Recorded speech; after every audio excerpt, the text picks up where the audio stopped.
really excited for today. Today's the first of our 6 cruises on Highland Avenue.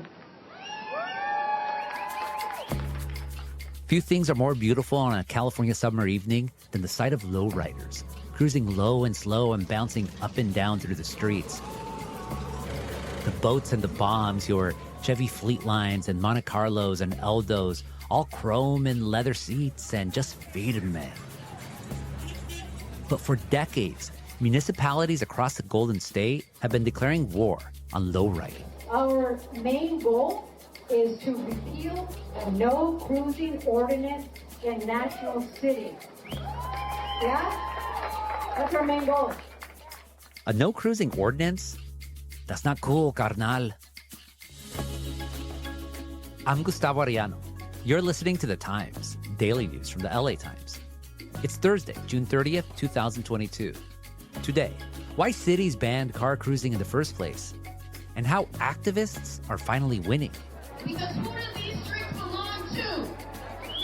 Who do these streets belong to? This is our street. We organize and we mobilize. Tammy Murga is a reporter with the San Diego Union-Tribune, and she recently went to cover a lowrider cruise in National City. Tammy, welcome to The Times. Thank you for having me, Gustavo. Okay, so National City. What is it? What do you find there? Who are the residents? All that stuff. So National City is located in South County of San Diego, predominantly Latino, low income. It is a place that's really close to the border. So you see a lot of Spanish speakers. You see a lot of Chicanos, a lot of Latinos. And a lot of these residents are part of the lowrider culture. Where's your car? This one here? No, 71 Chevy Nova. 71? No. Chevy? Chevy Nova. Noah, are you excited to get your car out here? Yeah. Yeah? Tell me, what do you feel? What's going through your mind? It feels good Feels good? because you're doing this for the community. Yeah, lowriding is a big part of any Latino community in the United States, especially Chicano community. And, it's not just a thing to do. It's just part of who you are. So how did that scene take such a hold among Mexican Americans? I think it's important to add a bit of history here. So the exact birthplace of lowriding culture, I guess, is up for debate. Some might say Los Angeles, others New Mexico, or other, border cities. But I think it began in the 1940s and 50s, the post-war era. It was most notable in Mexican-American communities, particularly among Chicano youth, the time of the Pachucos, the Zoot Suits. But in National City and really many parts of San Diego County, the lowriding scene grew during the Chicano movement. And specific to National City, Highland Avenue became the place to cruise. When you're in a relationship, it's sort of hard to be with someone that doesn't lowride, right? Yeah, you gotta have a car guy. You gotta have a car man. Yeah. As a female, yeah, definitely. It attracted people from all parts of Southern California, even people from outside the lowrider scene to just be spectators because all of these cars, they're really pieces of art. Oh, yeah, the cars. Beautiful. I have myself a 7.3 Eldorado convertible. It's not a lowrider, but it's still freaking beautiful. So you go out there and you just feel like these are working class folks, but they're spending thousands of dollars as a point of pride on these things. Absolutely. At the core of the culture is really personal expression. There's pride, there's respect. We see that in both the engineering and the artistic side of modifying these vintage vehicles, even bicycles. They're known as low bikes. So with technology, of course, the way that cars are customized, they changed over time, but we typically see the hydraulics, the three-wheeling, we see the vibrant paint jobs, chrome, everything. And, the cars, there's Cadillac coupes, even Chevy pickups, the Impalas, the Lincoln Town cars, a little bit of everything. And you see families. Like, it's not just like a man thing. It's men, women, kids, familias, all of that Exactly. stuff. It's a very generational thing in both brown and black communities, but majority in Mexican Americans. And you have grandparents, their kids, and their grandchildren. And fixing up a car is like a rite of passage thing. You grow up helping your dad, your uncle, your mom, your tia, whoever it is, and then you inherit that car. So in National City, there's a lot of that. There's people that they were cruising in the 80s, and then now they have their children that are fixing up these cars. So I had the chance to meet a lot of these folks, a lot of these parents. Back in the day, I used to cruise. Oh, really? Yes. Here on Highland? Yes, on Highland. And when they stopped all that, it was kind of a bum, of course, because there was no more cruising down Highland on Sunday. Yeah. But I heard, because we're down on vacation, I said, oh my God, they're going to have the cruise. And we're not going back home till Monday. Gotcha. So she said, yes, they are. And then I'm like, well, I want to go to remember. Remember? Yes. Okay. How long have you been doing this for? About 30 years. 30 years? Oh, wow. And did you cruise in Highland before? Yeah? How old were you when you were doing that? 18, 18. Wow. And how old are you now? 72. 72. Are you excited to get your car out Oh, here? yeah. Yeah? Tell me what. It's about so much more than just cars. It's about art. It's about expression, about love, family, community, supporting our small businesses, with music, with food, language, and most of all, culture. Cruising here, this is part of our identity here in National City. So, Tammy, I don't get it. If lowriding is such an important part of Chicano culture in National City and beyond, why was cruising made illegal there in the first place? Yeah, I think it's important to start at defining cruising. So cruising means the repetitive driving of a motor vehicle 2 or more times within a 4-hour period in the same direction. And with cruising, driving slow and with how extravagant these cars are, they naturally attract a crowd, right? So a lot of these bans came or aimed to curb traffic congestion and noise pollution, but it's a little more complex than that. Lowriding became a symbol of resistance during the Chicano movement. It was their way of preserving the Mexican-American culture and not to assimilate to mainstream culture like the hot rods, which are faster and taller vehicles. So you see lowriders weighing down their cars with bricks and things like that. Then you start seeing all these laws that really target those riding low and slow. So California, for example, in 1958, they made it illegal for car parts to be lower than rims. And that's where you have hydraulics come in. You have drivers that can lift their suspensions at a street legal height and then switch back down to a lower level. And then you also have drivers who would remove their front seats to lay low and avoid being seen by police. So lowriding really kind of took on that derogatory meaning, especially with the rise in gangs in the 80s and 90s. And you see that clash between police who say that they're just enforcing the law to curb crime and traffic, and the lowriding community saying that these laws are criminalizing their culture.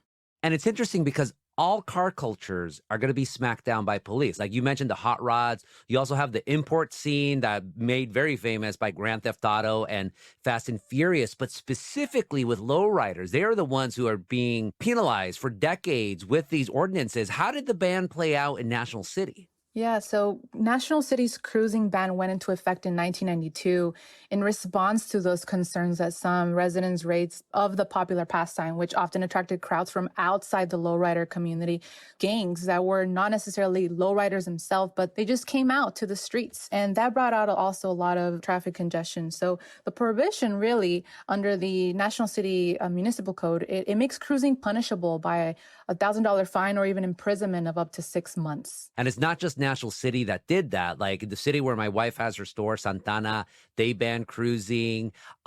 You mentioned California in the 1950s. They basically made lowriders illegal. But I was surprised that there was even laws against cruising and lowriding in Los Angeles. In Los Angeles, the city council passed its most restrictive bill in 1988. And that law limited cars to 1 round trip. So every 6 hours on streets where police determined that cruising was a problem.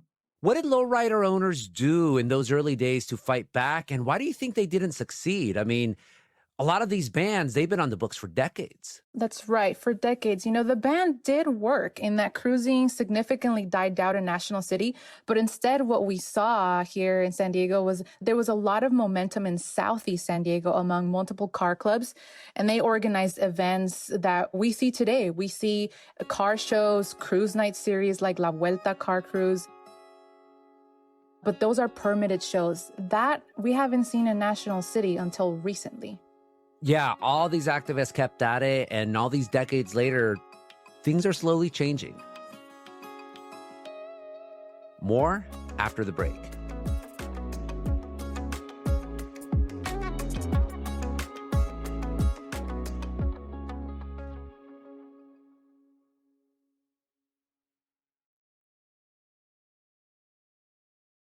So, Tammy, there are activists then in National City trying to overturn these laws. Yes. So for about a year now, the United Lowrider Coalition has been trying to get that 30-year ban on cruising lifted, especially because the law really hasn't been enforced for years. We are fighting for something bigger. We are fighting for a meaning that is something bigger than what we can't even understand. Like, we're a family, and we're fighting for this for every single one of us. So they're part of the lowriding scene themselves. They're people who used to cruise on Highland Avenue before the law was in place. They're also looking for all the acknowledgments that would come with a repeal, like trust between the lowrider community and law enforcement. And so they've given presentations on why the ban should be lifted. They've conducted studies with businesses about their thoughts on cruising. And their latest was a cruising pilot program. So last year, the city council agreed to temporarily suspend the cruising ban to allow for 6 test cruises on Highland Avenue. And afterward, the city would assess what to do with that law. Who are some of the people at the United Lowrider Coalition? Like, what's their stories? Yeah, so there are several members. For example, there's Sofia Toral. She has a 1965 Impala herself. She's been a resident of National City. Her grandfather and father used to cruise on Highland Avenue, and she fixed up the Impala when she was younger, and now it's hers. And there's also Jovita Arellano. She's been one of... Not, are you sure? I'm sure. I don't have any cousins down in San Diego. All right. Well, she's been one of the faces here in National City to come before the council and really push for this repeal. And she was really one of the main organizers for the first cruise in National City that was part of this pilot program. That's our number one goal.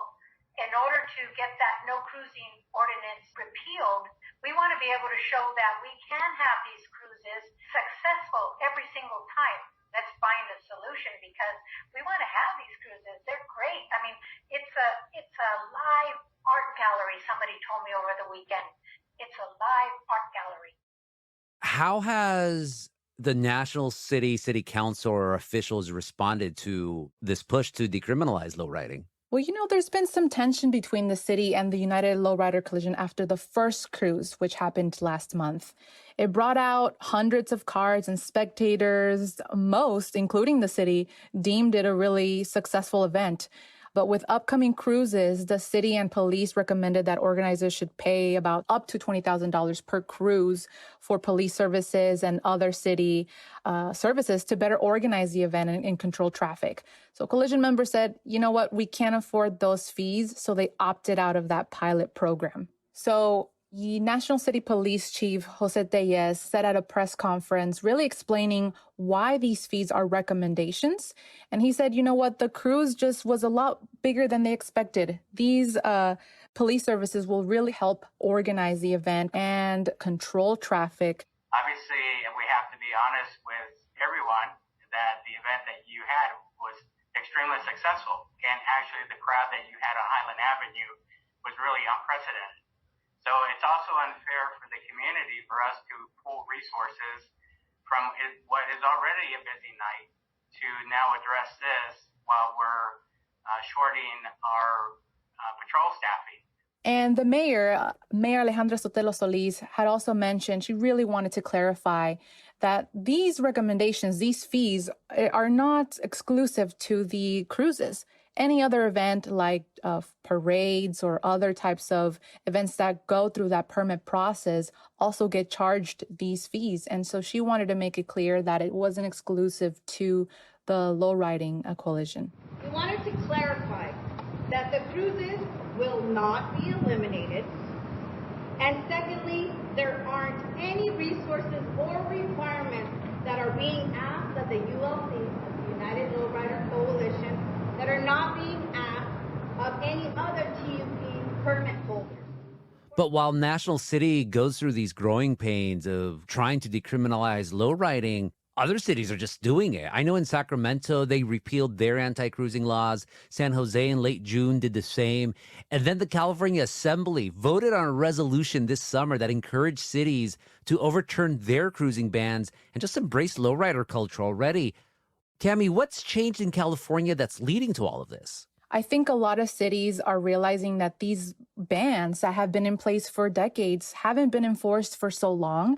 And I think as we're seeing more people really returning to that or voicing that this is our culture and reclaiming that and wanting to resurrect that culture is let's start that conversation again. What are we doing with these laws? If they're not in place, let's get rid of them.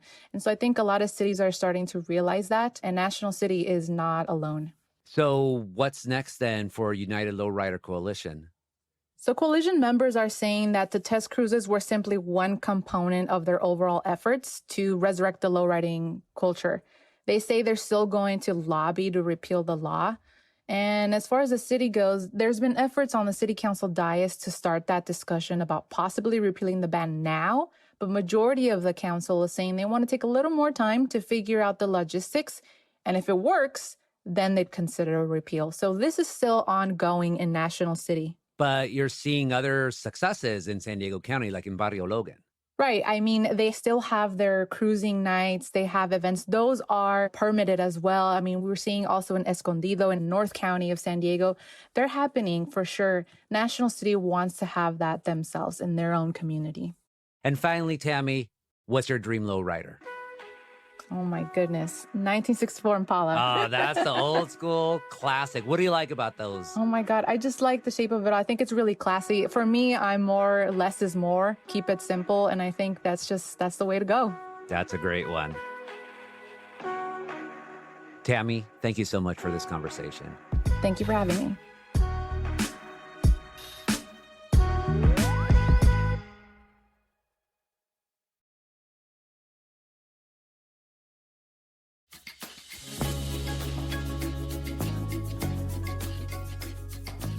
And that's it for this episode of The Times, daily news from the LA Times. Madeline Amato was the hef on this episode, and our show's produced by Shannon Lin, Denise Guerra, Kasha Brosalian, David Toledo, Ashley Brown, and Angel Carreras.